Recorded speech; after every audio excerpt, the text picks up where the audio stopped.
आम आदमी पक्षाच्या राज्यसभेतील 7 खासदारांनी पक्ष सोडण्याचा आणि भाजपमध्ये सामील होण्याचा निर्णय घेतला।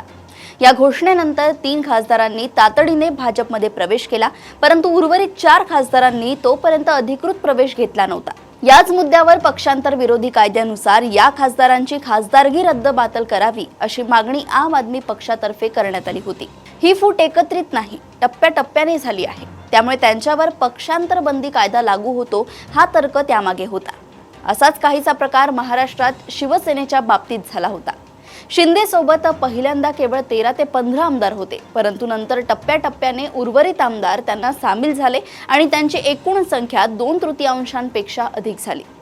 पक्षांतर विरोधी कायदा अशा टप्प्याटप्प्याने होणाऱ्या फुटीला समर्थन देतो का, हा यक्ष प्रश्न त्यावेळी उपस्थित झाला होता, आताही झाला आहे।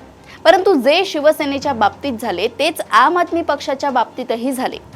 टप्प्याटप्प्याने एकत्रित झालेल्या शिवसेनेच्या फुटीरांना निवडणूक आयोगाने एकत्र मानून या फुटीवर शिक्कामोर्तब केले।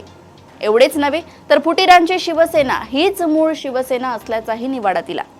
शिवसेनेच्या बाबतीतील हा अनुवाद आम आदमी पक्षाने लक्षात घ्यायला हवा होता। हा अनुभव माहीत असतानाही या पक्षाने या बंडखोर खासदारांविरोधात अपात्रतेची याचिका राज्यसभा अध्यक्षांकडे सादर केली। शेवटी व्हायचे तेच झाले। आपचे आव्हान हवेतच विरले। राज्यसभेत राघव चड्ढा, संदीप पाठक यांच्यासह आपच्या 7 खासदारांनी भाजपमध्ये सहभागी होण्याच्या प्रस्तावाला राज्यसभेच्या सभापतींनी मंजुरी दिली।